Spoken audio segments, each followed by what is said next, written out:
Welcome to the fourth episode of In Conversation with Gain. My name is Aubrey Morris Kingley, and I represent the Global Anglo Indian Network. In this episode, I talk to Leslie Carvalho. We talk about his 1997 cult classic, The Outhouse, about an Anglo Indian family, which was way ahead of its time. This Anglo Indian centric film talked about women empowerment, financial security, and the ability to take one's power back. We'll be talking about the film and about Anglo Indian cinema, his experience with the Anglo Indian community, the past, the present, and the future. Do enjoy this. Ladies and gentlemen, the man, the myth, the legend, Leslie Carvalho. Hi, Leslie. For everybody, Leslie, please do introduce yourself. I mean, the fact that you said the man, the myth, the legend, it's too much. But thank you. I am a Bangalorean, born and raised here, although my parents are from Bangalore. We speak Konkani, but we grew up with the Anglo-Indian community. I've seen so much of them. My friends were all Anglo-Indians in school and college and even now. So I would say I'm part of the community.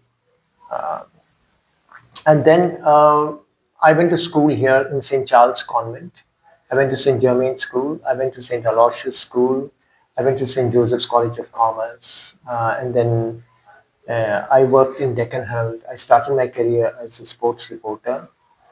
And then I went on a cultural exchange program to Germany. I spent a year there working with elderly people. And then I went to the UK on a similar situation. Then I went to the US and I went to the New York Film Academy. And I came back and made my film The Outhouse. That's about what my association is with the Anglo community. I wanted to make this film because I was inspired by film, and 36 Chowrangi in Aparna Sen's was a big boost. And I was very inspired by that film. So I said, okay, why not make a film? I got in touch with the cream and the queen of Bangalore theatre people like Priscilla Connor, Judith Roby Bidappa, Ratan Thakur Grant, Chippy Ganji, Poili Sengupta. And so that's how the Outhouse came about, along with my cameraman S. Ramchandra, who shot Malguri Days and all of the top Kannada national award winning films. My editor again was M.N. Swami. He's a national award winning person, and my music director Gerard Machado. He's one of the best musicians, fusion musicians, and it was an all Bangalore film, all Bangalore cast, shot here in Cooktown for 13 days, and that's what I can't believe it's going to be 30 years since we shot the film. You know, uh, first of all, The Outhouse is a very women-centric movie. Yes. An Anglo-Indian centric film. Yes. Right? Right. We are ahead of its times. Yeah, I would say so, because at that time we didn't have a clue about where the film is going. We had no expectations at all. It was just a story, a concept I had in mind. I gathered these people, and somehow all of us felt enthused. All of us felt like, oh, there's something in it, and all gave out their best. And without the cooperation of Priscilla, Judy, Chippy, Poiri, Ratan, I don't think this film would have been made possible. And even, the cameraman, the music director, the editor, the studio, everything. I mean, despite all the hardships, the film has done relatively well. It's been in theaters in places which I didn't expect. And still people want to see it. We had recently a screening for the community here in Cooktown. We had at BIC. And every now and then it's in some film festival, some retro, somebody wants to see it at film clubs, at film institutes and student film things. So it's been traveling for 30 years, but I'd like it to be more than that, because it's not on public domain. It's not on YouTube. It's not, I would want people to see a film as a community, as a gathering, and you should feel that experience has to come from seeing in a community with people together. I think I was having a conversation with mom and dad last evening, and I just quote what mom said. She said that, look, the let's see if GAIN, that's the Global Anglo Indian Network, that's what we are doing, can get this film through your network to Australia. And that is what I have taken it on as a kind of a project of mine, or one of my targets of mine. Because you've won awards for it. Yes. It is a very strong theme to it. Yeah. And it is a very community centric theme. Yeah. Way ahead of its time. So this is going to be done. We should do it hopefully by another 2-3 months. Oh, wonderful. Hey, hats off to you. I'm just so happy that, you can come up with something like this. I mean, we want more and more people to see it in Australia, the UK, US, and other places. But if Australia is the start, why not? 30 years later, if people are going to see the film, wonderful. No, look, we have a huge community in Australia. We have a huge community in Canada, in the UK, and we are spread all around, right? And also there are filmmakers coming in. You have Nigel Foot's film, right? You have Harry's, Calcutta, I'm Sorry, and Going Away as well. Right. A kind of an Anglo-Indian night or an Anglo-Indian feature. Yeah, that would be wonderful. They include Aparna Sen's 36 Dowling Lane, the Outhouse, Harry's films, and the others, Bo Barracks Forever. It'll be great.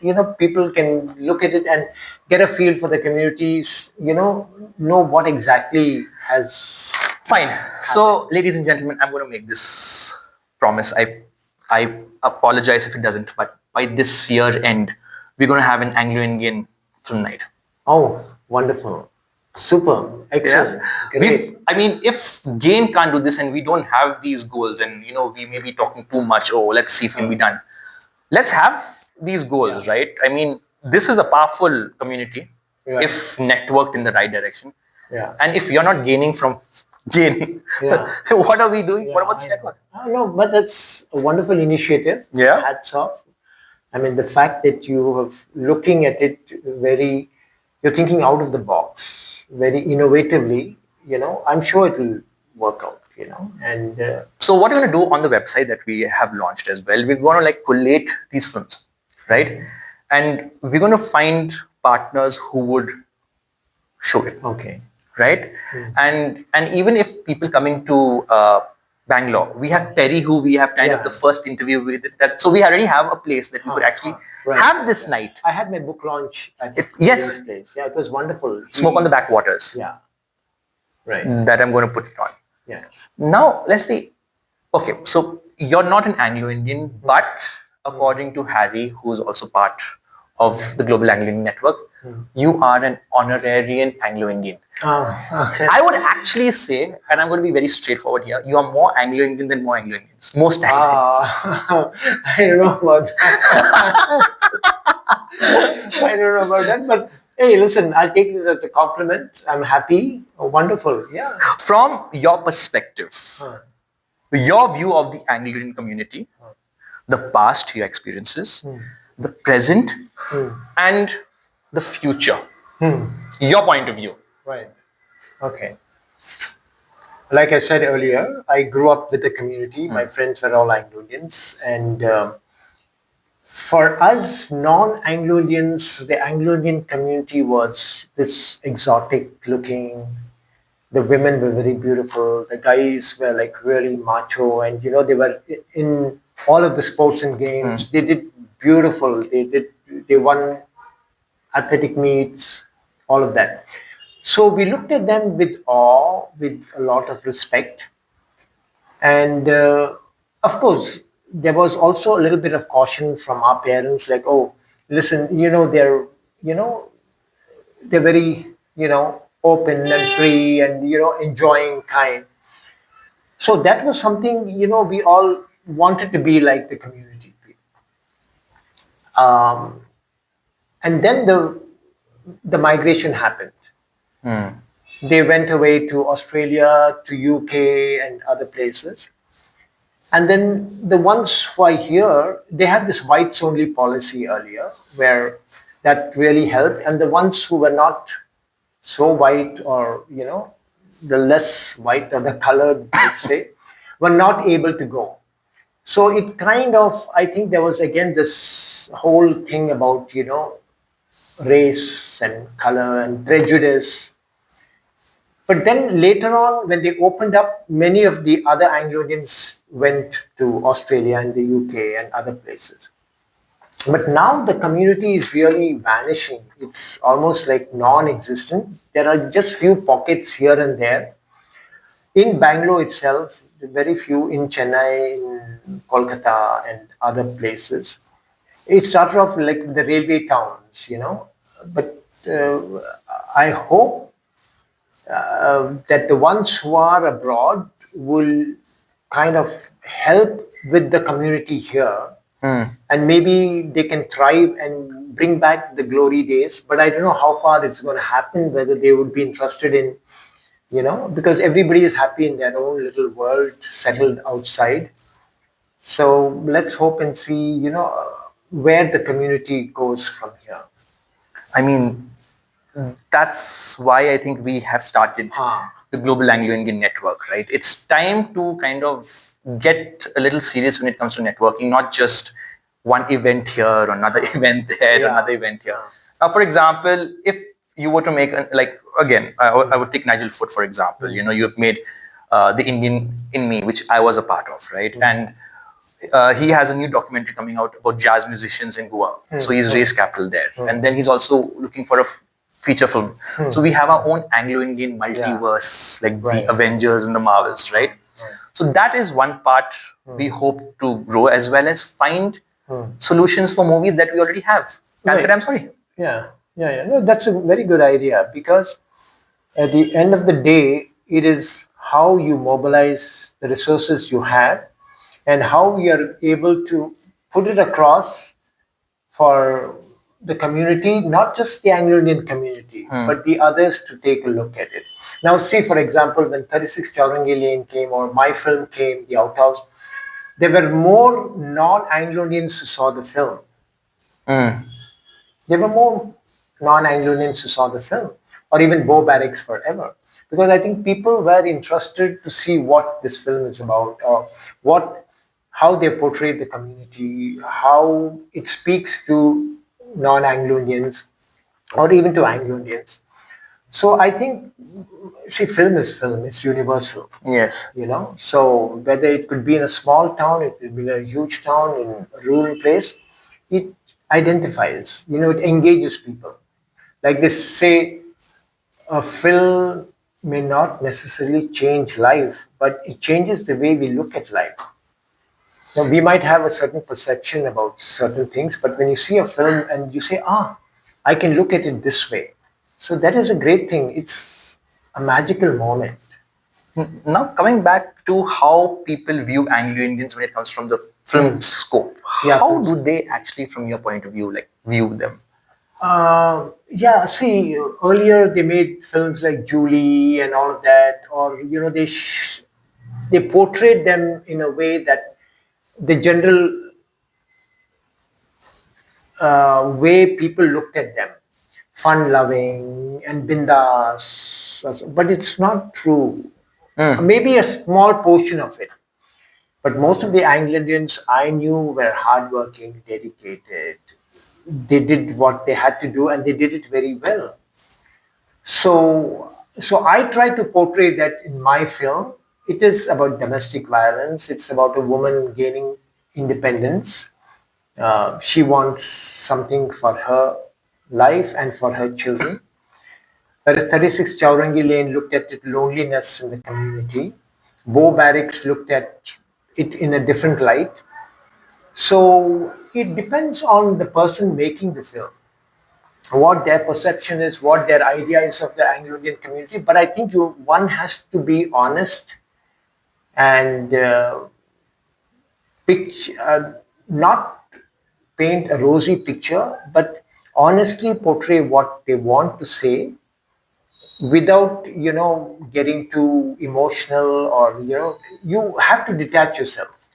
You look at the story, you look at what you're trying to convey. And if that is being able to convey, if that is conveyed honestly, truthfully, then I think it's successful. Now, here's the kicker, right? So, we know the problems getting it out, right? Now, we have to find solutions, obviously, right? So, how could we find a solution of, either having, how should we approach, say, OTTs, which is the new segment, right? Of for a community of saying, this is what a community does. These are the number of filmmakers. How should we approach them? What is the methods? Would there be any solution? What system do we go through? How could we kind of set this up? OTTs For OTT to get out these stories, but they know, okay, fine, it's an Anglo Indian film. We have our Anglo Indian kind of concept framework. So how do we get it out there? That's a tough question. You have to look at what the others are doing. The other OTTs or the other communities that are doing. Like say maybe German films, how they are bringing it out, or Spanish films, or say for example even like films made in regional Indian languages like Kannada, or how are they bringing it out? How are they making it accessible to a larger audience? So if you can do that through your community, where you can say, okay, these are the films that have been made, not all of them have seen it, here is an opportunity to see these films. You ask me, how do you do it? That is the important thing. Now, because just brainstorming here, right, is, okay, we go approach, say, Netflix, and you have a lot of anthologies, right? So you have these 6 serialized ways of doing it, right? The problem is you have different times. So it's either 30 minutes or 50 minutes or that, right? And if you approach Netflix and say, look, we have these 8 Anglo Indian films that we would like you to put it in anthology. Right. That's the right way of going. Yeah. That's, or not only Netflix, the other places, wherever the opportunities are there. And hopefully, if you have some of these films that they are interested in, and why not? Because many people would want to see, they've heard about the Outhouse, or they've heard about Kolkata, I'm sorry, but they have not seen it. So if this can be worked out, nothing like it, So this could be a solution of getting our incredible filmmakers onto the big screen. Not only the past and what is done, right? Also the current generations. Oh, because today you can do anything on your mobile. You can do anything, sitting in the place where you are. And a lot of opportunities, a lot of chances, there's no end to creativity. So you can also tap into this, the younger generation, the upcoming filmmakers, and say, okay, this is a film on an Anglo Indian theme. This is done by an Anglo Indian, but I would, okay, you start off like this, and then maybe you grow up, you keep it open to other communities, to other people who want to make films, and this way you would have a mix of different films. Now, let's get to the crux of funding. Right? Now, yes, we're talking about Anglo Indians and we're getting it, on there. But let's put our money where our mouth is and say, okay, fine, how do we fund it? And how can the community come together and fund it? And that is one aspect we have to look at, right? So, the question that was asked to me, this was by Richard Flory. He said, look, when Crocodile Dundee had come out, I didn't know this, right? A lot of people invested in it because of tax breaks. But it was so successful that they had to pay tax on the film. Yeah. So, what could be, say, incentives by the government towards this? Could there be any incentives? Could there be an opportunity there when it comes to investing various benefits? Do you think there's an opportunity there? See, when you talked about Crocodile Dundee, the biggest success was the success itself of the film. Okay? Because it did very well. The success of the film, so nothing like it. So if the film is successful, if there is something in the film that is going to attract people, engage people, bring them in to watch it, Okay, then also the responsibility falls on the filmmaker. I'm not saying that you have to make it commercial. There's no such thing as a commercial film and an art film. It's just either a film is good or bad. Yes. So you have to make it in such a way that it engages people, that people would be interested in seeing it, or even corporates will come forward to help, you know. So if it's a responsibility filmmakers have, and if they can, you know, work these equations out, the different parameters of making it successful, then why not? So it is a kind of a structure that we have to work on. Yeah, structure you have to work on. And also, once you have established yourself as this platform for these kind of niche films or, you know, a different kind of films, I think people will come to see, because not all people want to see what is available there. Not all people want to see something that is, you know, they want to see something that is off the beaten track or something that is different, which a lot of things are happening now. A lot of young, innovative filmmakers are coming Yeah. out. You just see Netflix or the other channels or other OTT platforms. So there is space. So you have to make sure that these kinds of films meet certain requirements so that, you know, they fill in the space.